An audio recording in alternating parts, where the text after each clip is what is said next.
They're not going to be your typical traffic sources. So I think you'll like this. Let's check it out. Top 10 traffic sources that I use in my apps. All right, guys, so here's the top 10 traffic sources for apps. Coming in last place at number 10 is Google's AdMob. Now, the reason I didn't rank this higher is because I've used it some and never had a super profitable campaign. But I've read online and see some people who have, so I wanted to put it on the list, but use cautiously. All right, coming in at number 9 is Free App a Day. Now, Free App a Day is a really cool service that gives away a free app each day, and of course, you pay them to be that app.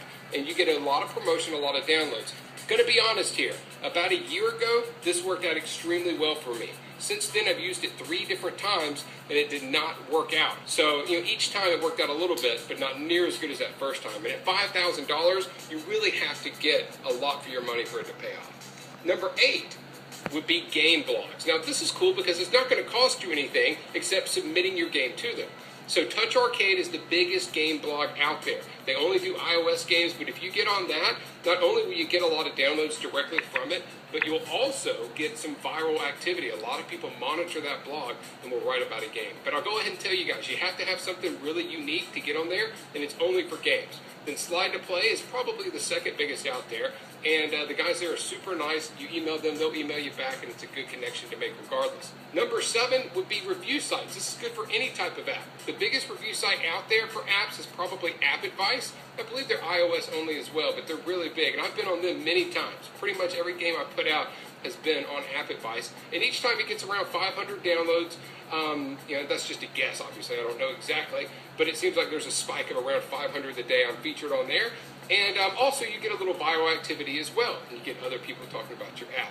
Now, if you get on a bigger review site like Cult of Mac that does everything, not just apps, then that can be huge because you can get a really big viral boost. And a lot of apps have gotten featured somewhere like that, and then they'll get picked up by New York Times or USA Today, and things really take off.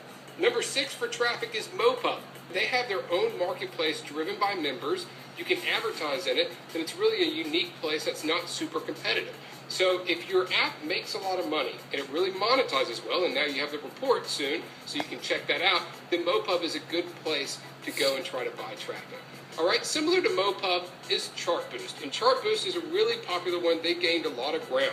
And they also have a marketplace that's driven 100% by the users. And I really like that. That way you can bid on different stuff. But also what's cool about Chartboost is you can work out direct deals. And that's kind of cool. You can find someone with an app similar to yours and then do a cross promotion. Don't spend any money. You just trade traffic. All right, so number 4 comes in PR campaigns. Hardly anyone does this, guys, and it can be huge. And I'm not just talking about PR Mac, which is a really big PR website. I recommend using them. I think it's good. But also going out there, going old school, contacting people who have a bunch of subscribers on YouTube, giving them videos, making a really good video, putting it up on YouTube, and trying to drum up good PR. All right? It's a really good thing that not many people do, but you'll see all the big companies doing that, and it ranks high on this traffic list. All right, number 3, another really big one, guys, and it's not going to cost you a dime. Keywords. I'm going to give you a huge tip here. Make sure you write this down. Enter as many good keywords as possible, but notice how I wrote this here. I don't have any spaces. It's just keyword, comma, keyword. All right? If you do that all the way down, then you're going to save space by not having spaces in between them and be able to put more keywords in there. Keywords are really, really important. I recommend using one, then a comma, and then the next one. Don't do phrases and stuff like that. All right, number 2 on the list is your app name. It's funny. I wanted to come up with a good example of this, so I went through the top 25 paid right now, and sure enough, here's an app sitting in the top 25 with the name Free Music Download Pro. So if you search for free music, guess what pops up? If you search for free music download or music download, again, it pops up. So think about your app name. If possible, use an app name that someone might search. All right, then my number 1 tip, and I'm using these guys right now with a ton of success, is Tapjoy. Now, here's the deal. To use Tapjoy, you have to have an app that converts really well. And if you do, then you can spend money to push it up to the top. And right now, I'm using it on my game Animal Mall. I've spent around $1,500, $1,800, and I'm up in the top 300 of all apps. And it's not something that you're going to get in trouble with Apple for using, which is really good. So here's the thing with Tapjoy, though. You want to spend that money solely to get up into the top charts if you're using what is called rewarded installs, because people are going to install your game only because they want something else. They might get currency, they might get some other type of bonus by installing your app. But it's my number one on this traffic list simply because it's the cheapest way to boost your app up into the rankings, guaranteed. All right, so what type of app should you make? That's the biggest question people ask me when they find out this is what I do. And it's a great question, because if you make the wrong app, it doesn't matter what type of strategies you have. And it doesn't matter if you know all the traffic sources in the world. If people don't like your app, then it's going to be really tough to make money with it. So let's examine the data. First, we need to know what the most popular type of app out there is. What category is the most popular of them all?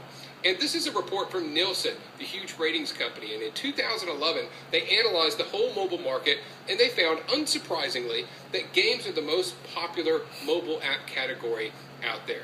Now we need to examine what is the most profitable type of apps out there. We know that games are the most popular type.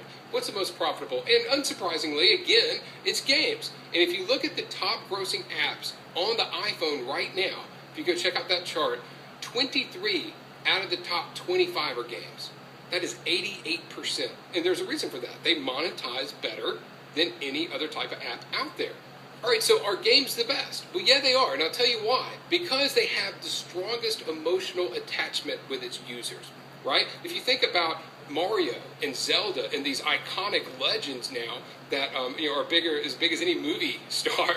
I mean, there's a huge emotional attachment that we have to video games and that people have. I mean, Angry Birds just blowing up like it did, and having T-shirts and umbrellas and stuffed animals. I mean, it's crazy. You see it everywhere.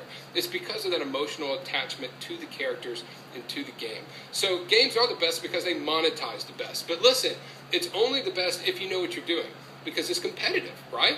I mean, people know that it makes the most money. So it is the best market to get in if you know what you're doing. So I've successfully created 3 mobile video game companies, and I've had over 6 million downloads.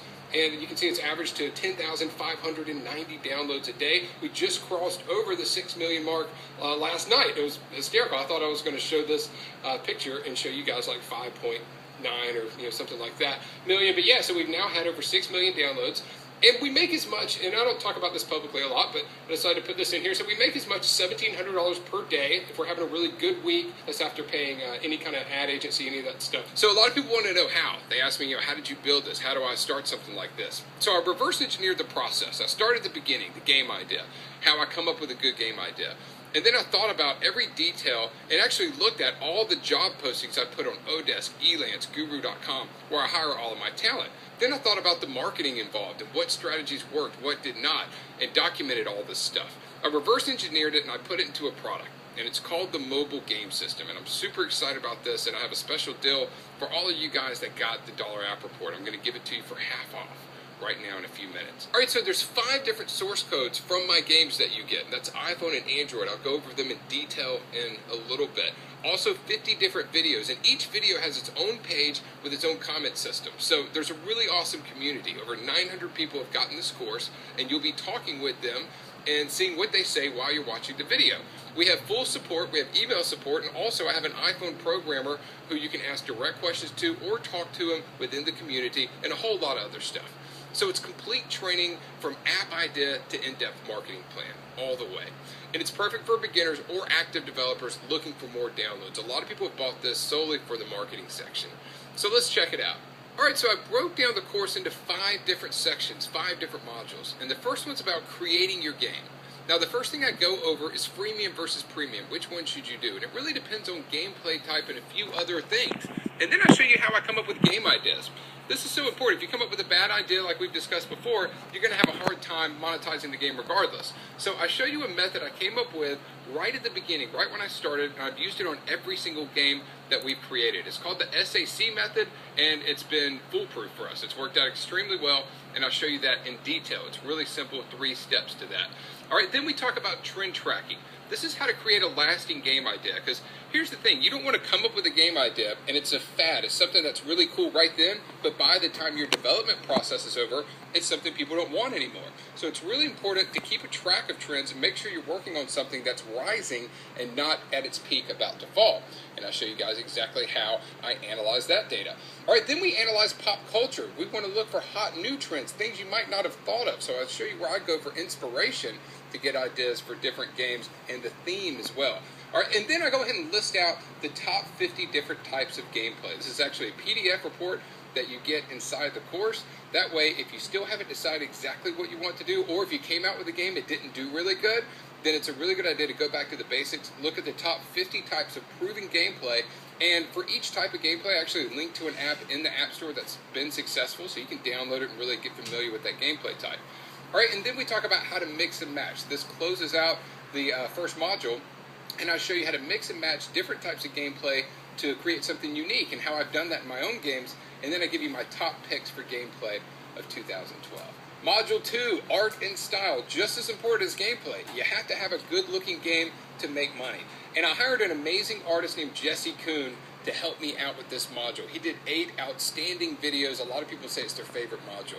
So Jesse is a well-known artist. He was voted in Time Out magazine in New York as being one of the most stylish New Yorkers. Jesse also bought a previous program of mine and wanted to make games and is doing extremely well. Now he's making $500 to $600 a day, so I talked to him and got him to help me out with this module. Here's some examples of some of the games Jesse's done. He's done a bunch of them, and they do extremely well. They all have very unique art and style. So Jesse talks about in this module how to keep it simple. Then he does an in-depth look at amazing art in games. Then he reviews artists in Odesk. And this is important, guys, because most people think a good artist means you have to spend a lot of money, and that's not the case, especially when you're dealing with the worldwide market. Then he talks about how to blend art with gameplay, which is a very unique, cool thing a lot of people do not do, and it makes his games really stand out. All right, now probably my favorite video from the series is Kickstarter Secrets, out of the whole entire course. The reason is Jesse came up with a really unique idea. He said, I want to try to get a Kickstarter campaign funded with a single picture and nothing else. You can see he got it funded. He wanted to get $3,000 and got $8,000 before it was done.